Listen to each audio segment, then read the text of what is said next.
திருப்பத்தூர் மாவட்டம் ஜோலார்பேட்டையில் டாஸ்மாக் கடையை திறக்கக்கூடாது என கட்டட உரிமையாளர் போராட்டத்தில் ஈடுபட்டார். ஆறுமுகம் என்பவர் பார்சம்பேட்டையில் 9 கடைகள் மற்றும் வீடுகளை வாடகைக்கு விட்டிருந்தார்.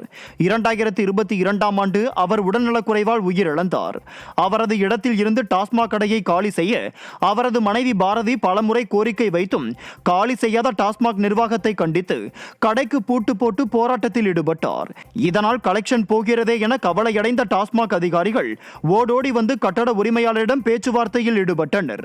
கடையை காலி செய்ய அதிகாரிகள் கால அவகாசம் கேட்டு பேச்சுவார்த்தை நடத்தி வருகின்றனர். கடலூர் மாவட்டம் புவனகிரி அருகே 300 ஏக்கருக்கு மேல் பாசனத்திற்கு தண்ணீரின்றி பயிர்கள் கருகும் நிலை ஏற்பட்டுள்ளது.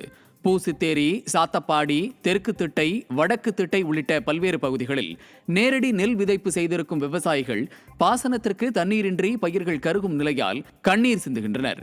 பாசன வாய்க்கால்கள் தூர்வாரப்படாமலேயே நீர்வரத்து இல்லை என குமுறும் விவசாயிகள் இனியேனும் மேட்டுப்பகுதி பாசனத்திற்கு ஏற்றாற் போல பாசன வாய்க்கால்களை தூர்வாரி சீரமைக்க வேண்டும் என்றும் தற்போதைய நஷ்டத்திற்கு உரிய இழப்பீடு தர வேண்டும் எனவும் விடிய அரசுக்கு கோரிக்கை விடுத்துள்ளனர். திருவாரூர் மாவட்டம் குடவாசல் அருகே ஆக்கிரமிப்பு செய்த குளத்தில் கொட்டப்படும் கழிவுகளால் நோய் தொற்று ஏற்படும் அபாயம் இருப்பதாக மக்கள் புகார் தெரிவிக்கின்றனர். குடவாசலில் உள்ள ஸ்ரீனிவாச பெருமாள் கோவிலின் பாப்பா குளத்தில் வீடுகளில் இருந்து வெளியேறும் கழிவுநீர், டீக்கடை கழிவுகள், கோழிக்கடை கழிவுகள் கொட்டப்படுவதால் அப்பகுதியில் துர்நாற்றம் வீசுவதாக மக்கள் குற்றம் சாட்டுகின்றனர். விடிய அரசின் அதிகாரிகள் நடவடிக்கை எடுக்க வேண்டும் என கோரிக்கை எழுந்துள்ளது. விடிய திமுக ஆட்சியில் அரசு பெண் அலுவலரை ஒப்பந்த பணியாளர் மிரட்டும் அவலம் அரங்கேறியுள்ளது. சென்னை புரசைவாக்கத்தில் தமிழ்நாடு கூட்டுறவு வீட்டு வசதி அலுவலகத்தில் மேலாளராக உள்ள அனிதா ஆனந்திற்கு அதே அலுவலகத்தில் பணிபுரியும் கார் ஓட்டுநர் கோகுல்ராஜ் மிரட்டல் விடுத்ததாக கூறப்படுகிறது. இதனையடுத்து பெண் வன்கொடுமை உள்ளிட்ட 4 பிரிவுகளின் கீழ் கோகுல்ராஜ் மீது வழக்கு பதிவு செய்யப்பட்டது. விடிய ஆட்சியில் அரசு அலுவலகங்களில் பணிபுரியும் பெண்களுக்கு பணி பாதுகாப்பு இல்லாத அவல நிலை உள்ளதாக அவருடன் பணிபுரியும் பெண்கள் ஆதங்கத்தை வெளிப்படுத்துகின்றனர். விடியா திமுக அரசின் அலட்சியத்தால் 6ஆம் வகுப்பு மாணவன் டெங்கு காய்ச்சலுக்கு பலியாகி இருக்கிறார். 12 வயதான ரவி எனும் மாணவன் தாம்பரம் அருகே பெருங்களத்தூரில் அரசு மேல்நிலைப் பள்ளியில் படித்து வந்தார். கடந்த மாதம் 27ஆம் தேதி கடும் காய்ச்சல் ஏற்பட்டு மருத்துவமனையில் சிகிச்சை பெற்று வந்த நிலையில் கடந்த 3ஆம் தேதி உயிரிழந்தார். தாம்பரம் மாநகராட்சியில் கொசு ஒழிப்பிற்காக நிதி ஒதுக்கப்பட்டும் பணிகள் முறையாக நடைபெறுவதில்லை. அரசின் இந்த அலட்சிய போக்கால் பெருங்களத்தூர் மண்டலத்தில் மட்டும் 50க்கும் மேற்பட்ட டெங்கு காய்ச்சலால் பாதிக்கப்பட்டுள்ளதாக தகவல் வெளியாகியுள்ளது. அரசின் அலட்சியத்தால் ஒரு மாணவனின் உயிர் பறிபோயுள்ள நிலையில் டெங்கு பாதிப்பால் மேலும் உயிர் பலி ஏற்படாமல் இருக்க உரிய நடவடிக்கைகளை மேற்கொள்ளுமாறு பொதுமக்கள் வலியுறுத்தியுள்ளனர். தருமபுரி மாவட்டம் பொம்மிடி அருகே பழங்குடியின இளம்பெண்ணின் மரணத்தில் மர்மம் இருப்பதாக கூறி உறவினர்கள் சாலை மறியலில் ஈடுபட்டனர். தேவராஜபாளையம் பகுதியைச் சேர்ந்த கோவிந்தராஜ் என்பவர் ஆர்த்திகா என்ற பெண்ணை காதலித்து திருமணம் செய்து கொண்டார்.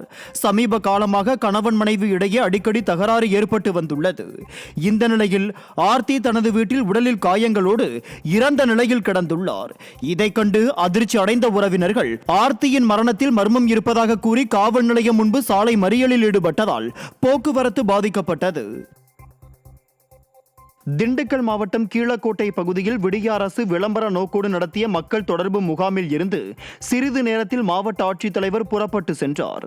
அவர் சென்றவுடன் விடிய அரசின் அதிகாரிகளும் வேக வேகமாக வெளியேறி சென்றனர். இந்த முகாமிற்கு கீழக்கோட்டை மற்றும் சின்னாலப்பட்டி பகுதிகளைச் சேர்ந்த பொதுமக்கள் பட்டா மாறுதல் மற்றும் பல்வேறு தேவைகளுக்காக வந்திருந்த நிலையில் எந்த ஒரு பணியும் முடிவடையாமல் ஏமாற்றத்தோடு திரும்பி சென்றனர். இதனால் மக்கள் தொடர்பு முகாம் பெயரளவுக்கு மட்டுமே நடைபெற்றதாக விளம்பர அரசு மீது மக்கள் குற்றம் சாட்டுகின்றனர். திருவண்ணாமலை மாவட்ட ஆட்சியர் அலுவலகம் முன்பு விடியா திமுக அரசு தேர்தல் வாக்குறுதிகளை நிறைவேற்ற வேண்டும் என்பது உள்ளிட்ட பல்வேறு கோரிக்கைகளை வலியுறுத்தி சத்துணவு ஊழியர்கள் கண்டன ஆர்ப்பாட்டத்தில் ஈடுபட்டனர். பழைய ஓய்வூதிய திட்டத்தை மீண்டும் அமல்படுத்த வேண்டும், 70 வயது ஆனவருக்கு 10% கூடுதல் ஓய்வூதியம் வழங்க வேண்டும் என்பன உள்ளிட்ட 5 அம்ச கோரிக்கைகளை வலியுறுத்தி ஆர்ப்பாட்டத்தில் ஈடுபட்டனர். இந்த ஆர்ப்பாட்டத்தில் மாவட்டத்தின் பல்வேறு பகுதிகளில் இருந்து 100க்கும் மேற்பட்ட சத்துணவு ஊழியர்கள் கலந்து கொண்டனர். கள்ளக்குறிச்சி மாவட்டம் சின்னசேலம் அருகே நடிகர் ஜீவாவின் கார் விபத்தில் சிக்கியது. சென்னையில் இருந்து சேலம் செல்வதற்காக நடிகர் ஜீவா மற்றும் அவரது மனைவி ஆகியோர் சொகுசு காரில் சென்றபோது அம்மையகரம் கிராமத்தில் சாலையின் நடுவே இருந்த தடுப்பில் மோதி விபத்துக்குள்ளானது. இந்த விபத்தில் சிறு காயங்களுடன் நடிகர் ஜீவாவும் அவரது மனைவியும் உயிர் தப்பினர்.